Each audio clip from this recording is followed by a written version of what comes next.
어린이는 어린이다. 시작하도록 하겠습니다. 해나, 마이크 켜고.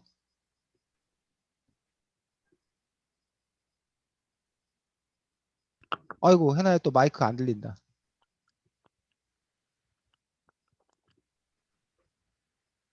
마이크 안 들리니까 재현이가 먼저 하자. 예, 아, 해나가 일부러 트릭을 쓰는지는 모르겠지만 해나가 그럴 애는 아니기 때문에 재현이부터 하겠습니다. 지금 해나 마이크가 안 되니까. 여기 어린이는 어린다는 약간 어린이의 인권 같은 그런 얘기를 하고 있는데, 자기에게 약간 어린이란, 또 약간 자기에게 어린이는 어떤 사람인가 이런 거에 대해서 말해보고 싶었어요. 저는 여기 그쪽인지는 모르겠지만 어, 주인공의 할머니가 어린이는 어린이다라고 할 때, 제가 이해하기로는 약간 어린이는 그냥 어린 사람일 뿐, 약간 교육을 받아야지만 그래도 우리와 평등한 사람이다 이런 뜻인 것 같아서 저도 어린이는 약간 그런 존재인 것 같아요. 그러면 주성이 말해.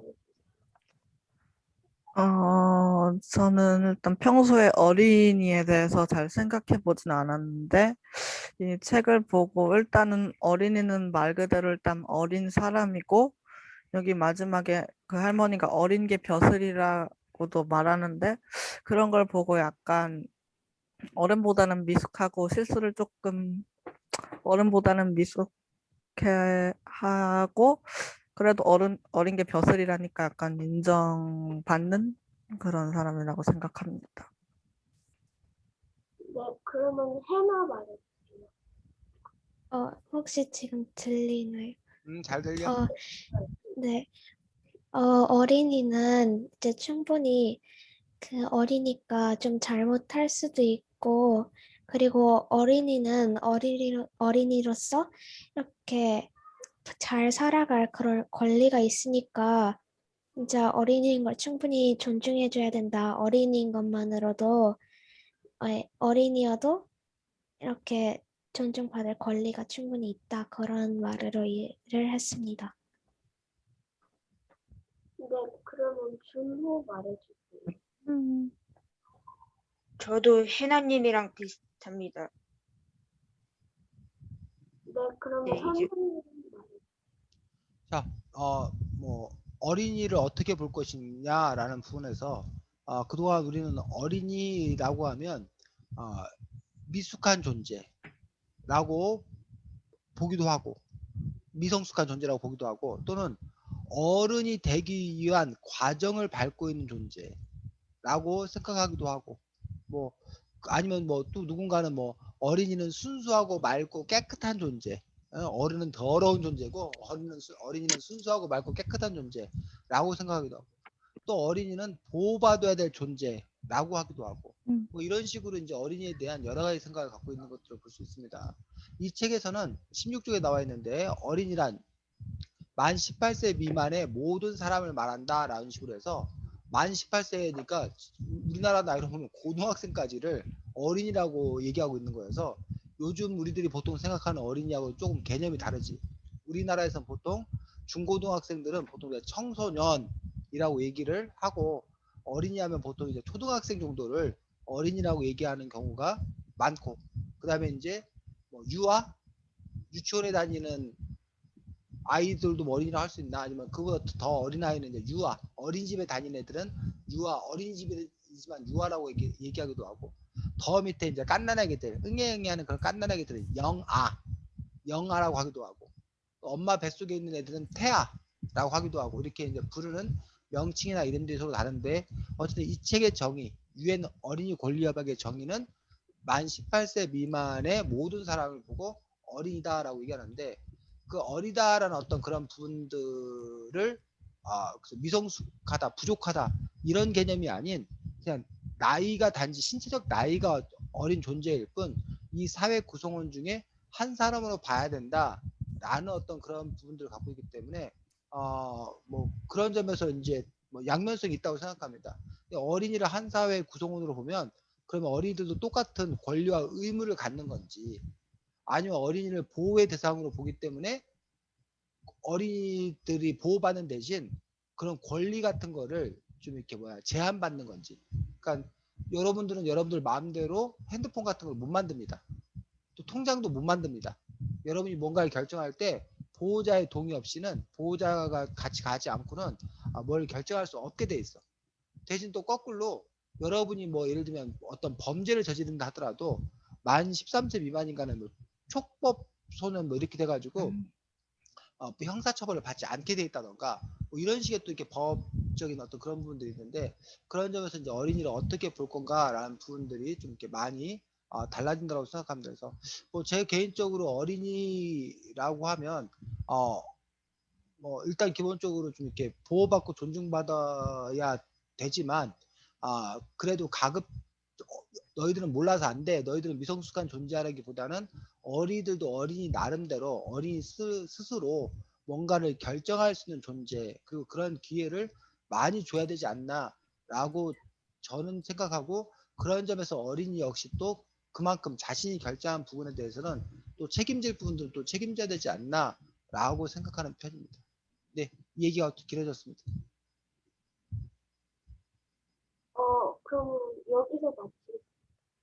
네, 다음 해나. 네, 여기서 자라민에 반해서 선생님이 일기장 검사를 하시는데, 여기서 일기장 검사가 이제 유죄라고 그 법을 위반하는 거라고 말하는데, 만약에 이 상황이었으면은 그냥 그 선생님이 일기장을 검사하는 것에 대해서 진짜 유죄라서 처벌을 받아야 하는지, 아니면 그냥 선생님의 의도가 따로 있을 것이다 하고 생각하는지에 대해서 얘기를 해보고 싶었습니다. 일단 저는 이렇게 처벌을 받을 정도로 그렇게 법을 어긴 것까지 그렇게 생각하진 않습니다. 왜냐하면 선생님들이 이미 많은 선생님들이 이제 일기장 검사를 하고 계시는데, 선생님들은 진짜 학생들의 이야기를 보려는 게 아니라 그 글을 얼마나 잘 쓰고 있는지를 확인하려고 한다. 이렇게 이런 말들을 더 많이 들어봤고 이런 생각이 더 들기 때문에, 이렇게 정말 유지어서 그냥 법을 어겼다 이런 표현까지는 쓰기가 좀 그렇다고 생각했습니다. 다음으로 재현이 말해주세요. 저도 해마처럼 그렇게 유죄라고 할 만큼 그렇게 심한 것이 아니라고 생각하고요. 그 이유는 저도 옛날에 그게 그 학생이 일기장을 꼭 남한테는 보여주면 안 되는 그런 존재다 이렇게 생각했는데, 이제는 약간 선생님이 좀 이해심 깊고 또 학생이 그래도 된다 이런 권한을 받으면 충분히 그렇게 진행을 할 수 있다고 생각해요. 네, 그 다음에 준호 말해주세요.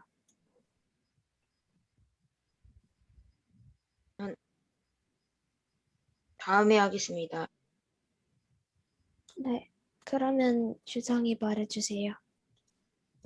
저는 일단 여기서 선생님이 만약에 글솜씨를 늘게 하기 위해서 이 일기장 검사를 하는 게 아닌 그냥 이게 어떤 일을 했는지 이걸 보려고 일기장 검사를 하는 거라면은 유죄로 약간 큰 처벌까지는 아니어도 경미한 처벌 같은 걸 줄 수는 있겠지만, 이렇게 글솜씨를 늘리기 위해서 검사를 하는 거니까 그렇게 크게 막 감옥에 가고 유죄라고 보진 않습니다. 네, 다음으로 선생님 말씀해주세요.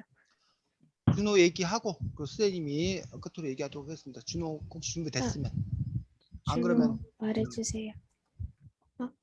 저는 유죄가 아니라고 생각합니다. 왜냐하면 학생들의 글을 한번 보고 이게 정확하고 아닌지 판단하고 얼마나 잘 썼는지를 판단을 하기 때문에 그것은 유죄라고 딱히 생각을 안 합니다.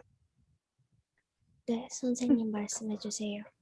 네, 실제로 이 일기장 검사 문제가 우리나라 국가인권위원회에 올라가가지고 실제로 그것들이 인권을 침해한다라는 판결을 받았습니다. 그래서 지금 현재로서는 선생님들이 이렇게 강제라고 해야 되나 어쨌든 일기장 검사를 하는 것들은 안 되는 걸로. 근데 다만 그게 인권위의 결정 사항이 그 강제성, 법적인 그런 강제성이라던가 처벌 조항 뭐 이런 걸 갖고 있는 거 아닙니다. 그래서 그냥 인권에 어긋난다 이런 식으로 권고, 그러니 그 아동들의 의사, 어린이들의 의사에 반해서 어린이들이 원하지 않는데 일기장 검사를 해서는 안 된다라는 식으로 권유하는 어떤 그런 정도인 어떤 그런 수준이라고 여러분들이 생각하면 됩니다. 그래서 그것 때문에 과거에 비해서 실제로 오늘날 일기장 검사를 안 하는 쌤들이 많습니다. 그런데도 이제 그 논란이 있을 당시에 그 지도하는 거다, 선생님이. 아이들 글쓰기 지도하는 거고, 또 검사하지 않으면 애들이 일기를 쓰겠냐, 잘 쓰지 않는다. 또 일기를 통해서 아이들과 선생님이 상호 소통하는 거다. 그리고 일기를 써서 아이들의 고민도 알 수 있고 아이들의 뭐 상황도 알 수 있고, 그래서 그 교육적 목적상 그 일기 쓰기 어떤 그런 일기 지도가 필요하다라는 어떤 그런 그 주장을 또 이렇게 강하게 하고, 그 인권위의 결정에 대해서 몹시 이제 기분 나빠하는, 반대하는 그런 목소리도 꽤 많이 있었던 것들도 사실입니다. 그리고 이제 어떤 선생님들은 또 이렇게 항변을 합니다. 일기장 검사하는 거 선생님들도 싫다. 그 일이다, 일. 하나하나 그거 다 들여다보고, 그거 뭐 이렇게 뭐, 맞춤법도 뭐 하고, 뭐 그 문법도 봐주고, 뭐 몇 마디 써주는 거, 그것도 한두 시간 이상씩 걸리는 일이다. 그래, 그 인권 침해면 안 할란다. 안 하면 나도 좋다. 나도 일 줄어들어도 좋다. 이렇게 얘기하시는, 감정적으로 얘기하시는 건 쌤들도 있었기 때문에 사실은 뭐 쉽지 않은 어떤 그런 부분들을 갖고 있습니다. 그래서 그럼에도 불구하고 이제 인권 침해다라고 하는 부분들은 뭐 글쓰기 지도라든가 생활 지도라든가 그것들은 꼭 일기장을 통해서만 해야 되는 것은 아니다. 일기는 사적인 영역이기 때문에 그런 아이들도 역시 개인의 프라이버시, 사적인 영역을 갖고 있기 때문에 사적인 영역은 보호받고 존중받아야 된다라는 어떤 그런 부분들. 뭐 그리고 더 나아가서 어쨌든 뭔가를 이렇게 강제로 시키는 것 자체가 좋지 않다라는 어떤 그런 부분들, 그런 부분들에 대해서도 이제 논란이 또 있을 수 있는 것들이, 그럼 애들을 하라고 그러면 누가 하냐? 누가 공부하냐? 누가 일기 쓰냐? 하라고 하면 교육이라는 건 약간의 강제성을 띨 수밖에 없다. 그래야 애들이 배우고 뭐 하는 거지. 그냥 원하는 대로만 하면 그게 어떻게 교육이 되냐? 라는 식으로 이제 반발하는 그런 쌤들도 계시고, 그럼에도 불구하고 선생님이 그런 강제적인 방식 아니어도 그 아이들을 잘할 수 있도록 이끄는 게 선생님이 할 일이다. 선생님들이 노력을 게을리하는 거다. 라는 식으로 어떤 그런 또 반론을 제기하는 또 그런 부분도 있을 수 있습니다. 그래서 저 같은 경우에 그 부분에서 이렇게 해법을 좀 찾아야 된다라고 생각을 합니다. 그래서 일기 그 쓰는 부분에서 만약에 그 아이들의 삶이라든가 뭐 이런 걸 할 거면 좀 이렇게 뭐라 해야 되나, 변형시켜서, 그러니까 뭐 그 생활 기록장 뭐 이런 식으로 그냥 이렇게 뭐 반 아이들이 돌려가면서 쓴다던가, 아니면 뭐 일주일에 한번 뭐 글쓰기를 쓴다던가, 그런 식으로 하게 되면 되고, 일기장은 그냥 사적인 영역이기 때문에 그냥 일기장은 각자 개인이 알아서 자기 어떤 그런 사생활을 적는 걸로 뭐 그렇게 좀 이렇게 이중적으로 가면 그 문제가 좀 이렇게 해결될 수 있지 않을까라고 생각은 합니다. 그래서 어른 일기를 누가 검사한다는 거에 대해서 아마 어른들이 좋아하는 사람이 아무도 없을 거라고 생각이 드는데, 그렇다면 아이들의 어떤 그런 일기라는 부분에 대해서도 역시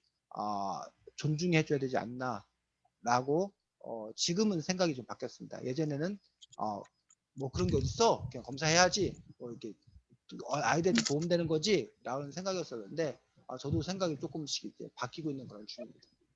네. 네, 여기까지 하겠습니다. 3등이 주성이. 네. 여기 114쪽에 나오는 그 한밤중의 손님에서 여기 교육청 선생님하고 교장 선생님, 담임 선생님까지 찾아와서 입마감 같은 걸 시키는데 여기서 여러분의 입장은 어떤가요? 그 입장은 어떤가요?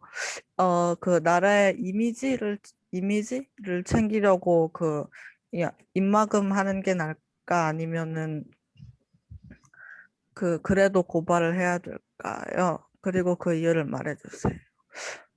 먼저 저는 이거를 고발을 하는 게 맞다고 생각합니다. 왜냐하면은 입막음을 했다 쳐도 입막음을 해서 잠깐의 이미지를 올라가도 또 나중에 여기 교육청까지 와가지고 입막음 한 게 밝혀지면 또 이미지는 더 떨어질 것이고 또 지금 고발하는 게 인권이 침해돼서 하는 건데 제가 힘드니까 또 고발하는 게 맞다고 생각합니다. 혜나님 말씀해 주세요. 네, 저도 고발을 하는 게 맞다고 생각했습니다. 왜냐하면 그냥 일반적인 다른 뭐 학교 생활의 문제도 아닌 어린이 아동 인권에 대한 그런 큰 문제이기 때문에 고발을 해야 된다고 생각했고, 이제 고발을 하게 되면은 그 우리나라가 아닌 다른 기관에서 이걸 해결하기 위한 그런 방법을 좀 제시하거나 할 거고, 그걸로 인해서 이제 대한민국이 이제 아동 인권에 매우 신경 쓰는 나라다. 이렇게 되면 그 이미지 떨어지는 것보다 그 좀 좋은 이미지를 나중에 더 만들 수 있다고 생각했기 때문입니다. 네, 그럼 재현님 말씀해 주세요. 저도 두 분과 아주 비슷한데 일단 덧붙일 게 있다면 아까 주성이가 말했듯이 그 약간 개인의 문제점도 있으니까 그 다른 나라들도 노동에 시달리고 이런 어린이들도 많았는데 사실상 생각해보면 학원을 막 10개씩 다니고 이런 아이들은 진짜 자유도 못 갖고 그 아이들만큼 힘들 수도 있으니까 저도 고발을 하는 것이 맞다고 생각합니다. 준호님 말씀해 주세요. 다음에 하겠습니다. 선생님 말씀해 주세요. 네. 뭐 이 문제가 보면은 이제 사실은 상당히 이 책에서 이제 뭐 토론거리, 논쟁거리 중에 하나인 어떤 그런 부분들, 즉 자신의 그 치부라고 그러기도 하는데 부끄러운 일, 어떤 그런 일들을 외부에 알린 어떤 그런 문제들에 대해서 자기 스스로를 공격하는 거다. 누워서 침 뱉는 거다. 그러니 좋지 않다. 우리 조직을 보호해야 된다. 라는 어떤 그런 부분으로서 그 가족 내부에 또는 우리 회사 내부에 우리 조직 내부의 문제점은 이 안에서 해결해야 되지 밖에 결코 갖고 나가면 안 된다. 우리 조직을 해치는 거다. 이런 논리가 상당히 강합니다. 그래서 만약 그런 이 아이처럼 이렇게 바깥에 그런 걸 알렸다 했을 경우에 배신자다. 우리 조직에 도움이 안 되는 사람이다. 라고 그 조직 안에서 왕따를 당한다던가 그런 일들이 실제로 많이 있습니다.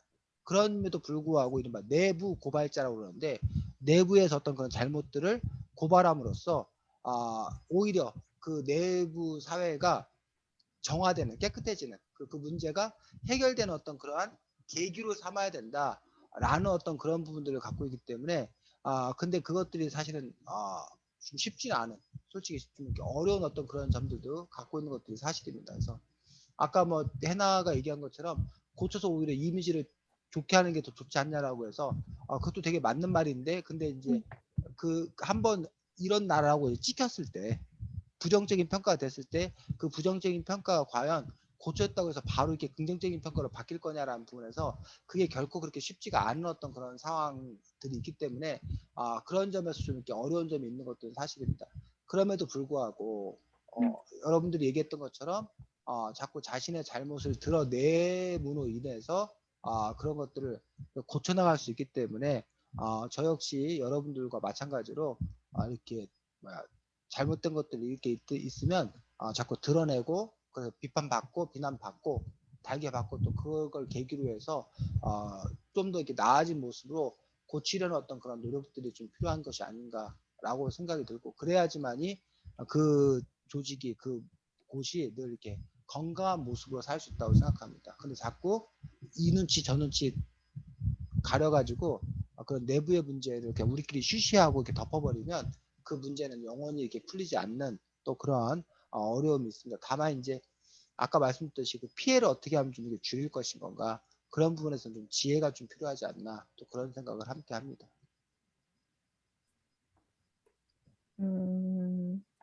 여기까지 할게. 네, 준호. 예, 여기 어린이는 어린이다에서 그 여기 유엔 법에서 어린이는 어린이는 교육이 꼭 필요하다는 법에서 얘기하고 싶었습니다. 저는 어린이가 교육이 꼭 필요하다고 말씀드리고 싶습니다. 왜냐하면 어린이는 어리고 어른들보다 더 모르기 때문에 이런 법이 있어야 된다고 생각했습니다. 다음 주성님 말해주세요. 저도 교육은 꼭 해야 된다고 생각합니다. 어,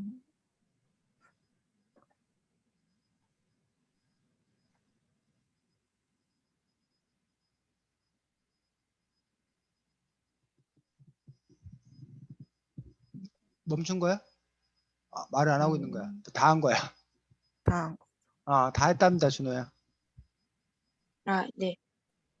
다음 혜나님 말해주세요. 네, 저도 교육이 꼭 필요하다고 생각합니다. 좀 막 자세하고 막 그런 이유는 없고, 그냥 어린이도 배울 권리가 있고, 그런 배움으로 인해서 이제 나중에 더 큰 인물이 될 수 있다, 뭐, 그런 것 때문에, 필요하다고 생각합니다. 네. 다음 재현님 말씀해 주세요. 저도 마찬가지로 교육이 꼭 필요하다고 생각하는데요. 왜냐면 교육은 나중에 클 때도 큰 도움이 주고, 그리고 생각해보면 약간 어린이는 어른처럼 직업 이런 것이 있는 것도 아니기 때문에 교육이나 공부를 하면서 약간 시간을 보내면 좋을 것 같아요. 네. 다음 선생님 말해주세요. 자, 그래서 교육이 필요하다는 게 지금 이 책에는 두 가지 맥락으로 교육이 필요하다는 얘기가 나오는데 그 둘 중에 지금 어느 걸 말하는 건지 제가 정확히 잘 모르겠습니다. 그래서 지금 아마 여러분들이 말하고 있는 교육은 대부분이 아까 미성숙한 존재이기 때문에 성숙한 존재가 되기 위해서 교육이 필요하다라는 점에 더 초점을 맞춰서 지금 얘기하고 있는 걸로 보여지는데 이 책에서는 이제 그 교육이 필요하다는 그 부분들 중에 하나는 뭐냐면 그 저개발 국가들 그러니까 그 가난한 나라 아이들 같은 경우가 이른바 너무 가난하기 때문에 학교도 없고 그래서 교육을 못 받게 되는 어떤 그런 부분들 그러다 보니까 이제 교육을 못 받았다 보니까 나중에 어른이 되어서도 제대로 된 일자리를 구하지 못하고 제대로 된 일자리를 구하지 못하니까 또 가난하고 또 가난한 가운데서 애들을 낳으니까 그 애들을 또 학교에 보내지 못하고 이런 식으로 그 악순환이 계속되는 어떤 그런 문제가 있어서 그 아이들에게 먹을 걸 주는 것도 중요하지만 그런 가난한 나라에 학교를 세워서 그 아이들을 제대로 잘 교육하는 것들도 무엇보다도 중요하다.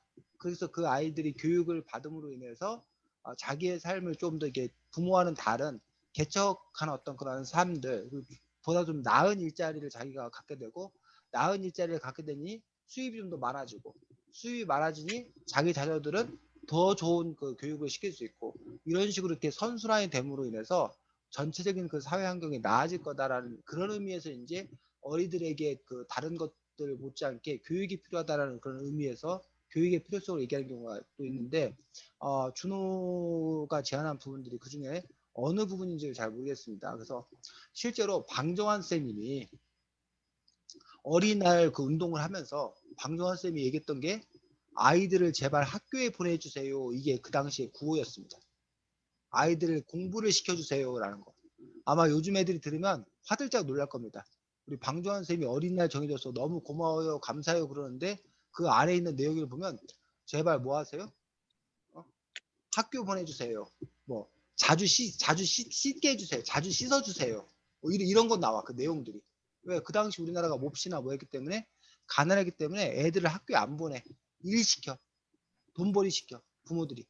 그러다 보니까 이제 그런 아까 선생님이 말했던 그런 저개발 국가의 문제가 바로 우리나라의 문제였다는 거죠. 그래서 그런 점에서 교육이라는 것들이 우리 사회 같은 경우는 이제 여러 가지 뭐 배워야 될 것들 뭐 이런 것들이고 뭐 직업을 얻기 위한 부분이고 뭐 여러 가지 이유가 있겠지만 또 저개발 국가에서는 또 교육이 그런 의미도 가지고 있습니다.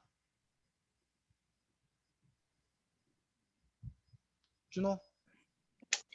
네, 딱 한 가지만 더 하겠습니다. 네. 여기 유엔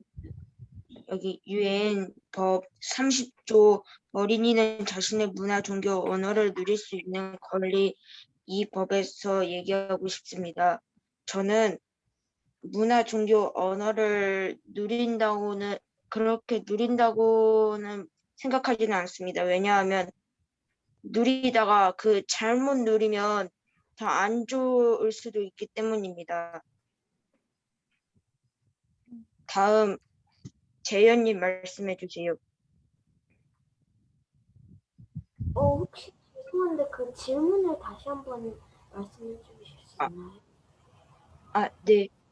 여기 어린이는 어린이다에서 유엔 법 30조 어린이는 자신의 문화, 종교, 언어를 누릴 권리가 있다. 이 법에 대해서 얘기하고 싶었습니다. 저는 그래도 어린이는 자신의 문화나 종교 또는 언어를 누려야 된다고 생각하고요. 그 이유는 그래도 부모님이나 자기 동네가 말하는 그런 언어는 사랑하고 또 그거를 제대로 우리가 순우리말을 사용하자, 줄임말 이런 걸 사용하지 말자 이런 것을 배우는 듯이 그런 자신만의 언어를 사용해야 하고 또 그리고 종교나 문화도 언어와 비슷하게 약간 자기가 살고 있는 곳을 더 사랑하게 만들고 그렇게 많은 장점이 있어서 저는 그런 것을 누려야 된다고 생각해요. 네. 다음 희나님 말해주세요. 네, 저는 꼭 어린이만이 아니라 그냥 모든 사람이 다 자신의 문화, 종교, 언어를 누릴 권리가 있다고 생각했고, 문화, 이 문화나 언어에서는 그 나라나 그 지역만의 역사가 담겨져 있고, 그런 걸 잃게 되면은 그 역사도 잃게 되는 거고, 그리고, 네. 여기까지만 하겠습니다. 네. 다음 주성님 말씀해 주세요. 저도 누릴 권리가 있다고 생각합니다. 왜냐하면 우리나라의 고유 언어인 한글이나 그런 거를 읽는다고 생각했을 때 별로 좋은 상황이 나올 거라고 생각하지 않기 때문입니다. 네. 다음 선생님 말해주세요. 네. 어린이도 언어나 문화나 종교를 누릴 권리가 있다는 말이 의미하는 바를 좀 정확하게 이해될 필요가 있다고 생각을 합니다. 그래서 예를 들면 이제 종교를 누린다라고 했는데 여러분과 만약 여러분 부모님의 종교가 다를 경우에 그럴 경우 뭐 같다라면 아무 문제가 없지만 다를 경우에 여러분이 단지 어리다는 이유로 부모님이 만약에 교회 다니는데 여러분은 뭐 절에 다니고 싶다.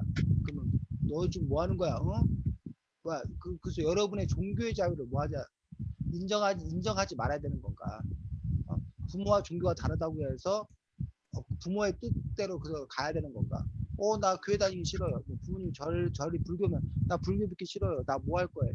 이런 식으로 어린이 어떤 그런 권리를 인정해줘야 되나 인정해주지 않아야 되는 건가라는 부분에서 이 어린이 인권 협약에서는 바로 그런 어린이의 권리를 인정해줘야 된다는 어떤 그런 의미로서 우리가 받아들여야 되지 않나라고 생각이 들고 우리나라는 다 한국어를 쓰기 때문에 뭐 특별히 문제가 없는데 스위스 같은 나라 같은 경우에는 그 안에 언어가 여러 가지 독일어를 쓰기도 하고 프랑스어를 쓰기도 하고 영어를 쓰기도 하고 여러 언어를 쓰는 어떤 그러한 경우에 자기가 독일어를 쓰는데 독일어가 제공되지 않고 교과서가 뭐 영어나 뭐 이런 것만 제공된다.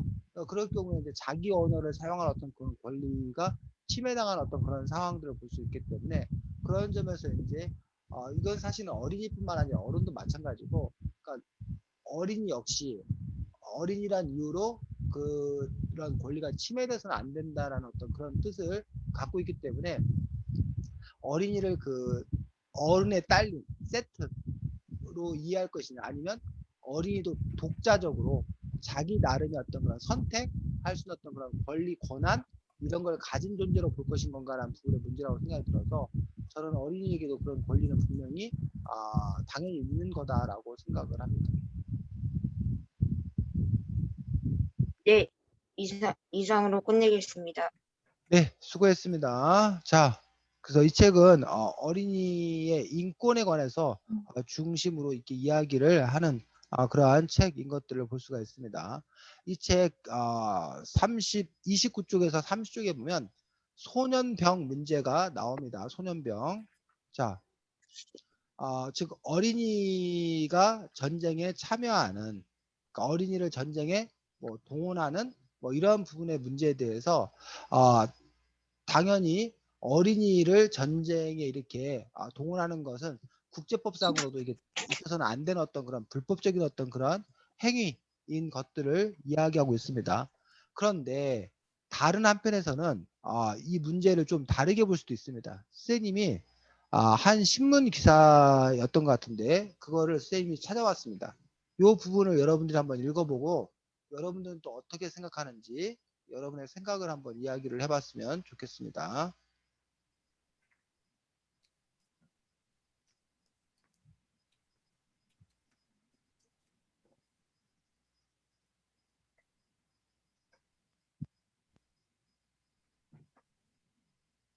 보여?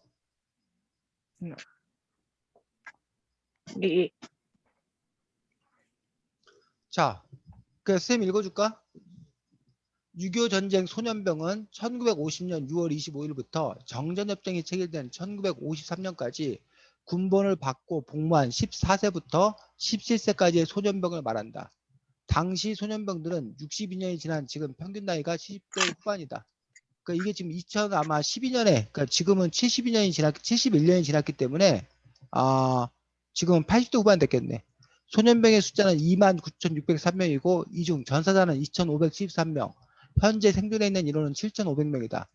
군번 없는 학도병과는 다르다. 학도병은 학생의 신분이고 소년병은 군인이다. 정부는 지난 수십 년간 소년병의 존재를 인정하지 않았다. 국제법상 만 18세 미만의 소년, 소녀 징집은 금지되어 있어 논란의 소지가 될 수 있기 때문이다. 정부는 2008년에 와서야 이들의 실체를 명확히 인정해 병적을 정정해주고 참전 사실을 전사에 기록하는 등 예우에 나서고 있다. 누란 위기에서 나라를 구하기 위해 국제법을 어겨가면서 소년병을 모집했던 것이다. 라는 그러한 기사가 있습니다. 즉 뭐 쉽게 얘기하면 만 14세, 11세, 지금으로 보면 중고등학생 정도 되는, 이 책에서 18세면 어린이라고 했으니까 그 인원이 이 정도, 약 29,603명의 소년병이 6.25 전쟁 당시 있었다는 거야. 그리고 2,500여 명은 사망했다는 거야. 그래서 이러한 소년병의 존재에 대해서 여러분들은 어떻게 생각하냐는 얘기지. 여기서 나라를 구하기 위해 라는 그 지점을 더 중요시 여길 건가, 국제법을 어기면서 라는 부분을 뭐 할 건가, 강조할 건가에 대해서 그 판단과 평가는 뭐 할 거란 얘기야? 달라질 거란 얘기야. 그래서 지금 이 책에서 보면 당연히 소년병에 대해서 부정적으로 그러면 절대 안 된다는 식으로 얘기하고 있지만 그들 중에는 나라를 구하기 위해라는 명분으로 소년병들의 참여가 필요했다라는 식의 논리를 내세우지는 않을까라는 그런 생각이 들었다는 거죠. 이 문제에 대해서 주석이는 저는 나라를 구하기 위해서 간 거니까 맞다고 생각합니다. 6.25 전쟁 당시 그때 아마도 그 좌파니까 그 공산주의자들에 대해 인식이 별로 안 좋아졌을 거고 그 전쟁에서 져서 나라를 다 뺏기면은 그 전쟁에서 싸우는 것보다 더 나쁜 취급을 받을 수도 있다 이런 생각을 해서 그때 당시에는 이게 모집하는 게 맞다고 생각을 했습니다. 그럼 지금 그 아프리카나 뭐 이런 나라 내전을 치르고 있는 나라에서 소년병을 모집하는 이유도 그들도 아마 똑같은 그런 명분을 내세울 것 같은데 그러면 그 허용돼야 된다는 입장인가요, 주성이도? 지금 상황에서도? 음, 그거는 이제 그 소년병의 입장에 따라서 하고 싶어서 온 사람은 하는 게 맞고 억지로 끌려온 사람은 안 한다고 하는 게 맞는 것 같습니다. 그럼 6.25 전쟁 중에 만약 이 소년병들이 과연 자원해서 자기가 원해서 간 건지 아니면 그냥 그 당시 분위기상 또는 강제로 이렇게 가서 한 것일 수도 있다고 생각되는데 그럼 그 부분에 대해서 어떻게 생각해? 만약 강제로 모집되었다면 이건 별로 틀렸다고 봅니다. 그러면 주성이는 두 가지 조건이 전제되는 거야. 자발적이어야 되고 음. 나라를 구하기 위한 것에서는 소년병이 허용될 수 있다. 자발적이면 일단 자신의 의사가 있었으니까. 자, 주성이는 이 문제에 대해서 어떻게 생각해? 네? 아, 주성이라냐. 미안해. 준호. 주성이 얘기 듣고서는. 준호. 다음에 하겠습니다. 해나는. 저는 소년병을 저도 주성이랑 좀 비슷하긴 한데 일단 자발적인 그런 내가 가고 싶다 해서 내가 나라를 지키겠다 해서 가는 거면은 괜찮은데 이렇게 강제적으로 끌고 가거나 그런 거는 좋지 않았다 생각되고 그 6.25 전쟁 당시랑 지금은 이제 좀 많이 바뀐 그런 상태인데 그래서 지금 상황에서는 아동이나 어린이를 보호하자 그런 말이 더 많기 때문에 지금은 이제 소년병이 있으면 안 된다 생각하지만 또 예전에는 인식이 그랬기 때문에 자발적으로 간 것이면 괜찮았다고 생각했습니다. 태연이는. 저도 덧붙일 게 없어요. 자, 그래서 여러분들이 이게 우리나라니까 괜찮다고 하는 것인지, 그러니까 우리는 괜찮은데 남은 안 된다고 하는 것인지, 아니면 일반적인 보편적인 어떤 그런 기준을 갖고 이야기를 하는 것인지, 그런 부분에 대해서 여러분들이 한번 또 생각을 해볼 필요가 있다라고 봅니다. 그리고 또 왜 이렇게 이런 상황이 있을 수 있음에도 불구하고 왜 어린 인권 협약이라던가 이런 국제법에서는 그것들을 엄격히 금지하고 있는지 그 이유는 무엇인지에 대해서 여러분들이 또 한번 함께 생각을 해볼 필요. 그러니까 아무리 상황이 그렇다 하더라도 어린 인권 협약의 정신 또는 국제법의 정신은 어린이들을 그런 전쟁에 나서게 해서는 안 된다. 라는 어떤 그런. 근데 우리나라에서는 과거에 신라 시대의 화랑도, 그것도 화랑도 자체가 청소년들 그런 무술 단체였고 국가가 어려움에 처하면 전쟁에 기꺼이 나서는 것들 이런 것도 우리는 가르쳐 왔다라는 거예요. 그리고 애국심, 나라에 대한 어떤 그런 충성 이런 것도 우리나라에서 아주 중요시 여겼고 그렇게 그걸 위해 나라를 위해서 우리가 목숨을 바쳐야 되고 당연히 뭐 어린이든 어른이든 뭐 관계없이 누구나 다 나서야 된다. 이런 논리를 우리는 많이 학습받고 이야기 됐는데 이렇게 인권이나 이런 걸 얘기하는 사람들은 그러한 그 애국심이나 이런 것들에 앞서서 어린이의 인권 이런 것들이 더 우선이다. 그 가치 자체가 더 우선이다고 생각하는 거기 때문에 그런 점에서 이거는 뭐 이렇게 지금 쌤이 뭐가 옳다 뭐가 그르다를 얘기하고 싶은 게 아니라 여러분들이 한번 여러분 마음 안에서 어느 게 여러분들이 더 우선이라고 생각하는지 여러분 나름의 그런 우선순위를 정해가면 될 거다라고 생각이 듭니다. 자, 이 책 그 38, 39쪽 그 부분부터는 이제 어린이 노동 문제에 관해서 이야기를 하고 있습니다. 그래서 42쪽 책 보면 이 아이들이 왜 이렇게 그 강제 노동에 시달리고 있는지, 저임금 노동에 시달리고 있는지, 그것은 도대체 누구의 잘못이라고 보여지는지 우선 이 아이들의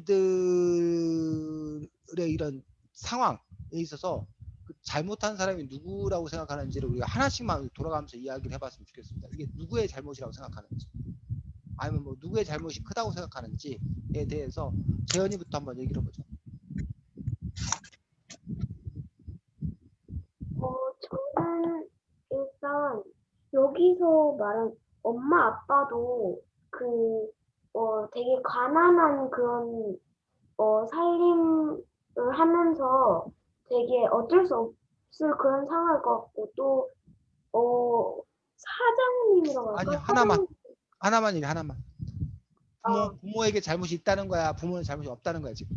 오빠, 부모는 잘못이 아니라고? 네. 아, 그러면 누가 잘못이라고 네가 보기에는?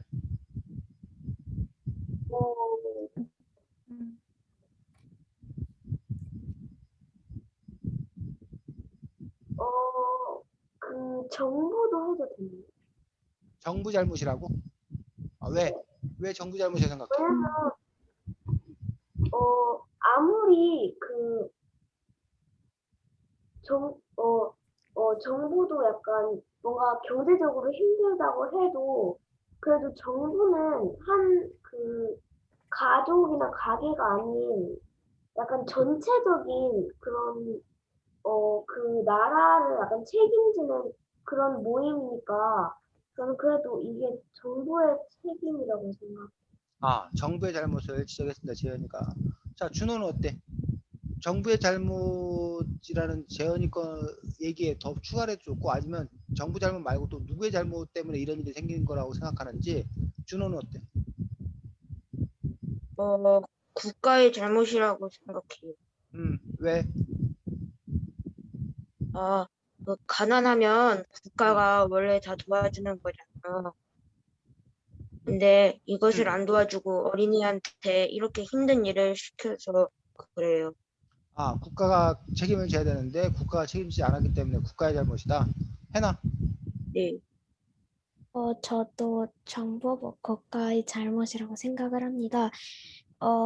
왜냐하면 그냥 일단 다 말해봤을 때 부모도 가난하니까 어쩔 수가 없다고 생각이 되고 그 가게 이런 그 아동 노동을 시키는 그런 데서도 아동을 이제 불법으로 이렇게 데려오는 것도 몇 곳 좀 있다고 들은 것 같은데 이런 거는 이제 나라에서 관리를 해서 그런 걸 다 이러면 안 된다, 안 된다 하면서 이렇게 법을 만들거나 아니면 다 관리 감독을 하면은 그 사장들도 이렇게 어린이를 막 데려가서 일을 시키지도 않았을 거고 그리고 만약에 그 정부는 이렇게 잘 살고 있는데 백성들만 이렇게 가난하게 살고 있다. 그렇게 하면은 정부도 그냥 나라의 대표인 거지 그거를 다 가질 수 있는 그런 절대적인 그런 권력은 아니라고 생각해서 이렇게 좀 가난하거나 힘들어하는 그런 백성들한테 충분히 나눠져서 이런 일들이 일어나지 않게 할 수 있었다라고 생각해서 그랬습니다. 수성이. 저는 이 나라의 사회나 이 나라 전체가 잘못했다고 보지만 그 중에서도 한 명을 꼽으면 이 가게 이 일을 시키는 가게의 사장님이 가장 큰 잘못이 있다고 할 거고 그 이유는 그렇게 힘든 일을 이렇게 오래오래 하는데 그냥 우리나라에서 받는 만큼의 돈을 받는다면 충분히 이제 가난에서 벗어날 수 있는데 돈을 이렇게 한 10,000원 단위대도 못 받으니까 이렇게 계속 가난에 시달리고 있는 거라고 생각을 합니다. 자, 지금 커다랗게 정부나 국가의 잘못이 크다는 쪽의 주장과 또 하나는 그 성냥공장 사장님의 잘못이 크다는 쪽의 이야기가 지금 나와 있는 것들을 볼 수가 있습니다. 그런데 선생님이 그러면 한번 일부러 반론 한번 제기를 해보려면 정부나 국가의 잘못이라고 했는데 지금 해나 같은 경우는 정부나 국가가 돈이 있으면서도 뭐 준호도 마찬가지겠지만 돈이 있으면서도 도와주지 않는다. 뭐 그럴 때는 당연히 잘못이겠지. 근데 만약 그 나라 자체가 가난한 나라인 경우에는 뭐 국민을 도와줄 수가 없는 어떤 그런 상황일 수 있잖아. 기본적으로 나라 자체가 돈이 없기 때문에.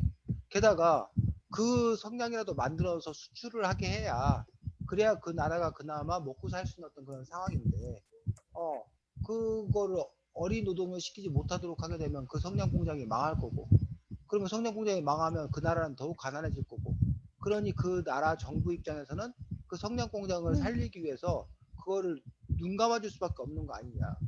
그리고 나라가 가난하다 보니까 공무원도 월급 제대로 못 주고, 그러다 보니까 그런 걸 단속할 수 있는 여력도 없고, 그런 상황에서 과연 그걸 국가의 잘못이라고 얘기할 수 있을까? 이렇게 반론을 한다면 뭐라고 얘기할 것 같아, 재현이?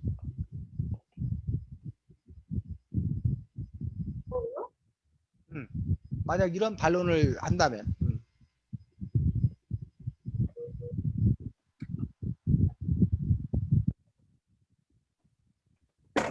생각 좀 더 하고 말해. 해나.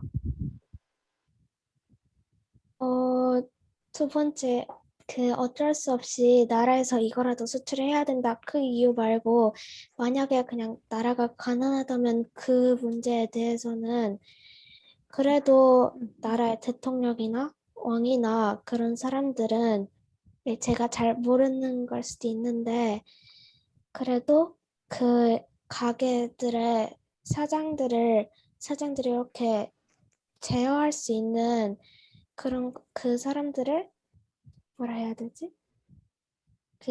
너는 잘못했다고 이렇게 알려주거나 막 경고를 할 수 있는 그런 정도의 권력이랄까? 그런 건 가지고 있다고 생각해서, 일단은 나라의 잘못이 있다고 생각하는데, 두 번째, 어쩔 수 없이 이거라도 수출해야 된다. 그 문제에 대해서는 조금 더 생각을 해봐야 될 것 같아요. 준호. 다음에 하겠습니다.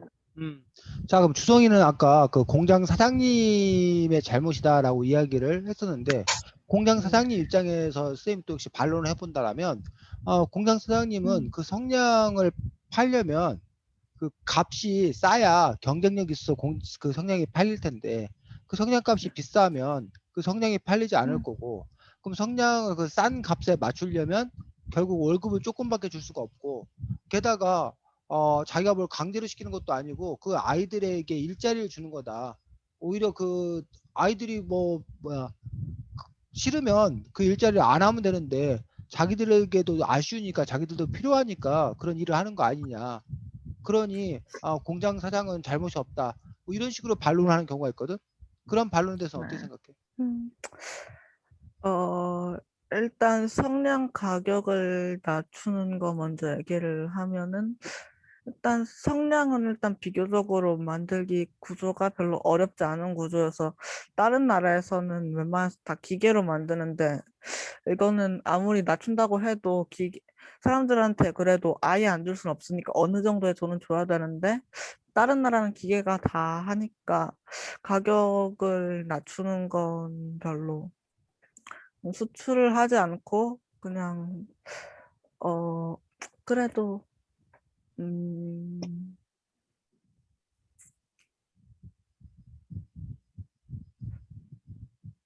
조금 더 생각해 볼게.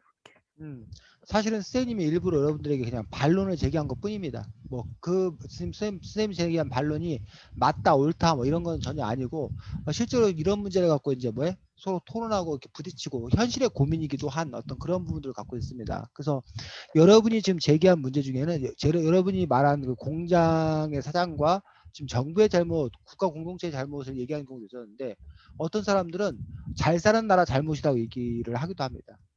그 잘 사는 나라가 성냥을 터무니없이 그 값을 뭐하게 싸게 공급받는 거야. 그러니까 제값 주고 안 사는 거야, 쉽게 말해서. 그러니까 우리가 그걸 제값 주고 사야 공장 사장도 그 돈으로 제값 주고 뭐 할 거란 얘기야. 사람들에게, 노동자들에게 그 임금을 지불할 텐데, 이 소비자들이 싼 것만 좋아하고 더 싼 것만 원하고, 그러다 보면 이제 그 공장 입장에서는 그걸 맞추기 위해서 그런 노동을 강요할 수밖에 없다. 그러니까 그런 차원에서 이른바 공정무역 이런 것들이 나오기도 합니다. 제값 주고 사자. 그래야 그 사람들이 그러한 문제를 일으키지 않을 거다라는 어떤 그런 생각을 갖고 있고, 그럼에도 불구하고 이제 아까 주성이 같은 그런 견해는 뭐냐면 사장이 너무 많은 이익을 가져간다. 그러니까 사장이 그 뭐야 노동자들이 가져가야 될 어떤 그런 이익인데 그 사장 한 사람이 노동자들 뭐 100명이 버는 것보다 더 많은 돈을 번다. 그러니 사장이 버는 돈을 좀 뭐하고 줄이고 그 이익을 나눠주면 그러면 그 공장의 그 노동자들이나 아이들의 어떤 그런 저임금 문제가 해결될 수 있지 않을 거냐라는 어떤 그런 생각들을 주장들을 하고 있는 어떤 그런 부분들을 볼 수가 있습니다. 그리고 이제 심지어는 뭐 최저임금도 못 맞춰줄 거면 그럼 그 사업을 아예 뭐해 하지를 말아야 된다. 근데 최저임금도 못 마주칠 거면서 누군가를 그렇게 가혹하게 대하면서 그런 사업을 하는 것 자체가 잘못된 일이다. 라고 또 이렇게 또 더 강하게 또 이렇게 주장하시는 분들도 있습니다. 여러분들은 이제 부모님들의 잘못이 없다라고 어려운 형편이 그렇다라고 얘기했는데 부모가 자식을 낳았으면 당연히 그 자식을 잘 먹여 살리기 위해서 부모가 책임져야 되는 거 아니냐.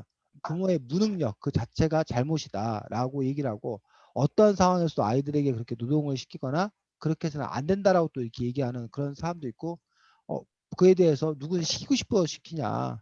형편이 그렇게 안 되니까 시킬 수밖에 없는 거 아니냐라는 식의 어떤 그런 또 반론도 있는 것도 사실입니다. 정부나 이런 부분에서 여러분들이 아까 의심했듯이 정부 고위층이나 국가는 잘 살면서 그걸 이렇게 심지어는 성냥공장 그런 사장한테 뇌물을 받아서 자기들 배만 불리고 자꾸 그걸 모른 채 하는 것 아니냐. 그런 점에서 이제 엄격한 법의 시행이라던가 이런 것들 통해서 그 자체를 이렇게 막고 또 나라를 잘 운영을 해서 그런 가난한 그런 때문에 그렇게 어린이 노동에 시달리는 어떤 그런 일은 없애야 된다라는 식으로 또 이제 주장을 하는 그런 경우도 있습니다. 그래서 사실은 이 성냥공장에 나왔던 문제가 이게 단지 다른 나라 인도의 문제, 파키스탄의 문제 이런 문제가 아니었다는 거야. 여러분들 할아버지가 어린 시절의 문제였다는 거야. 사실은 우리나라 역시 1950년대, 60년대, 심지어는 70년대까지도 이런 성냥공장에서 있는 것처럼 초등학교만 졸업한 특히 여학생들 같은 경우에 학교를 안 보내. 그리고 바로 이제 뭐해? 공장이나 이런 데 보내가지고 일을 시켰던 그러면서 월급은 아주 뭐했던 작았던 그런 시대가 있었다는 거죠. 주성이 뭐 손든 거 아니에요. 손든 거 아니야? 그래서 그런 부분에 있어서 근데 이제 이런 과정이 점차적으로 발전해서 두 가지 면이야. 하나는 나라가 좀 더 부유해진 어떤 그런 측면이 있고 그렇다고 해서 저절로 된 건 아니고 노동자들이 끊임없이 싸웠어. 끊임없이 그 임금 인상을 요구하고 노동자들로서 좋은 환경에서 일할 권리를 요구하고 끊임없이 싸운 결과 점점 그나마 뭐해져서 나아져서 과거에 비해서는 노동 환경이 많이 나아진 편이야. 근데도 불구하고 아직도 이제 열악한 그런 노동 환경 속에서 살아가는 그래서 우리나라도 아직도 그 산업재 공장에서 일하다가 죽는 그런 사람들이 아주 많다는 거 아직도. 그러한 점에서 그러한 문제들을 해결하기 위해서 더 사실은 애써야 된다라는 어떤 그런 주장을 펴는 또 그런 부분들을 볼 수가 있습니다. 그래서 사실은 여러 그 문제가 복잡하게 얽혀설켜 있는데 그 문제를 어디서부터 누가 어떻게 풀어가야 할 것인 건가라는 부분들에 대해서 또 이제 논란이 또 이렇게 있는 것들을 볼 수가 있습니다. 자, 52쪽에 보면 선언이라는 게 나오고 협약이라는 게 나오는데 선언과 협약의 차이점에 대해서 한번 설명을 해볼까? 선언과 협약의 차이점 52쪽.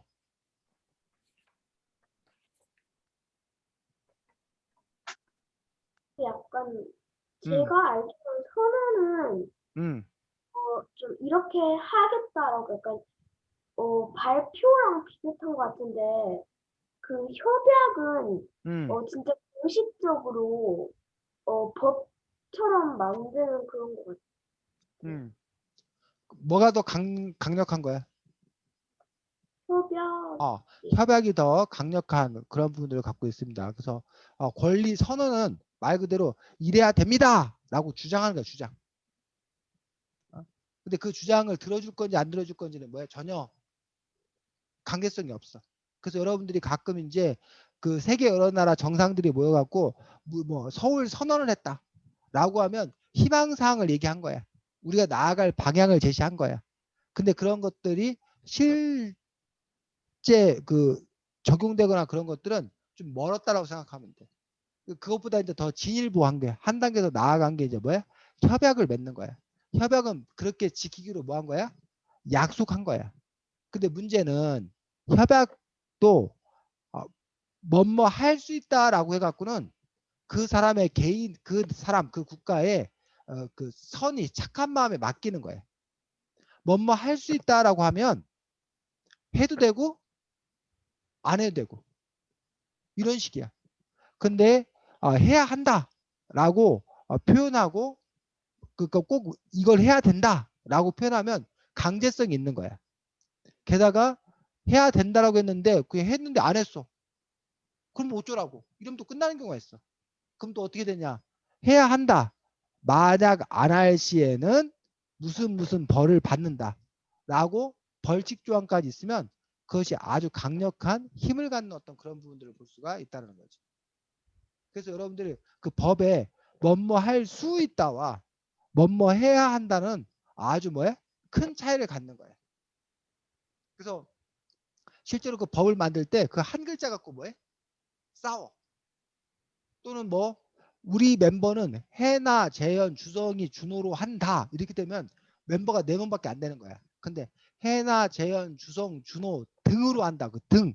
한 글자가 들어가면 다른 멤버들이 막 들어올 수 있는 거야. 그래서 그런 식으로 해서 그 법률을 정할 때 그런 글자 하나라던가 아니면 그 이름을 붙이는 거 하나하나가 사실은 그 레벨이 이렇게 정해져 있는 또 그런 부분들을 볼 수가 있습니다.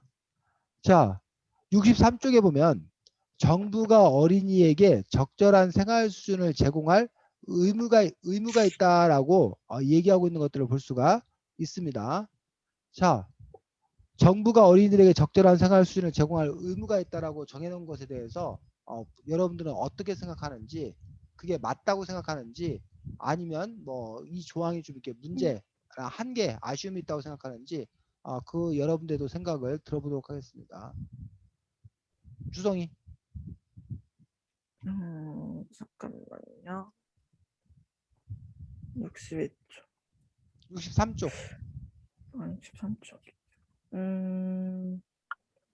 정부가 이렇게 지원할 여력이 된다면 지원하는 게 맞다고 생각합니다. 무슨 말이야? 정부가 지원할 여력이 된다면.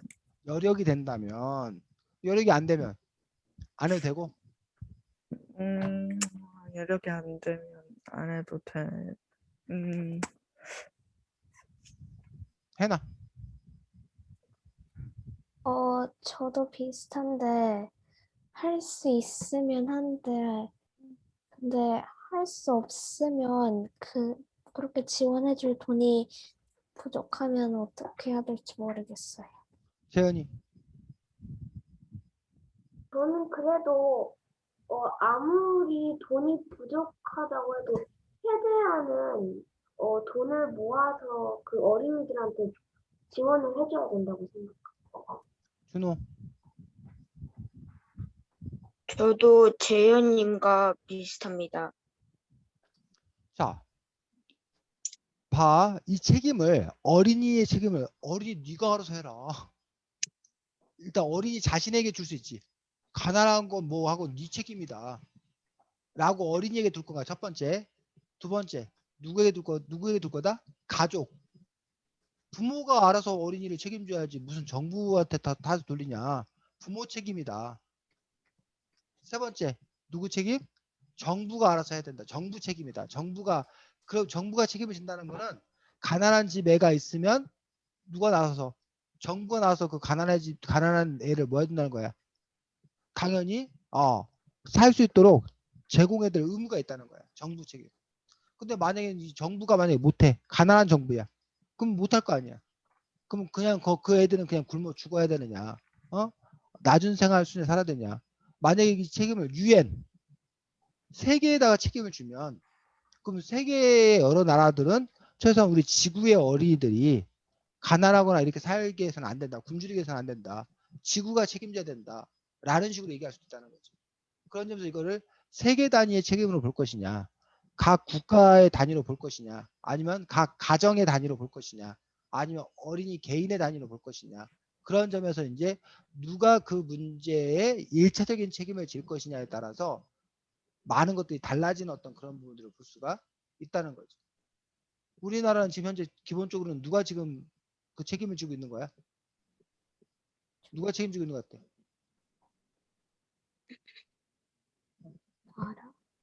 나라가 책임지고 있는 것 같아? 그 나라가 책임지고 있다라는 것들은 결국은 가난한 나라, 가난한 집안 형편과 관계없이 어린이들이 기본적인 어떤 그런 권리를 보장하는 것들을 나라의 책임과 의무로 정하고 있는 어떤 그런 부분들을 볼 수가 있다는 거지. 그래서 그런 점에서 여러분들이 그 나라들마다 그 상황이 달라.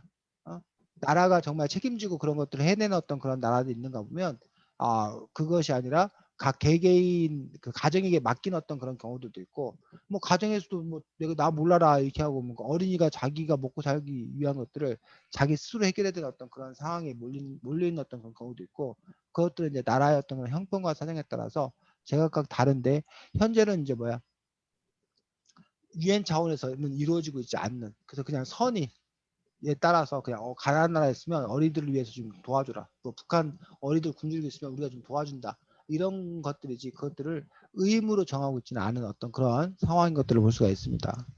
자, 오늘은 어린은 어리다라는 책을 중심으로 해서 이야기들을 쭉 함께 했었습니다. 그래서 이 책에 이제 우리가 뭐 살펴보지 않은 그런 여러 가지 부분에서 어린이의 어떤 그런 인권이라는 어떤 그런 부분에서 여러분이 현재 지금 어린이인데 과연 여러분들 생각에 여러분의 인권이란 무엇인지, 또 여러분의 인권은 잘 지켜지고 있다고 생각하는 건지, 인권은 단지 어른들이 여러분에게 제공해 주는 건지, 아니면 여러분 스스로가 여러분의 인권을 찾아야 되는 것인지. 또 한 가지 얘기하고 싶은 건 선생님도 사실은 뭐였다는 거야, 과거에 어린이였다는 거야. 그 얘기는 여러분은 지금은 어리지만 여러분도 곧 뭐가 될 거라는 거야?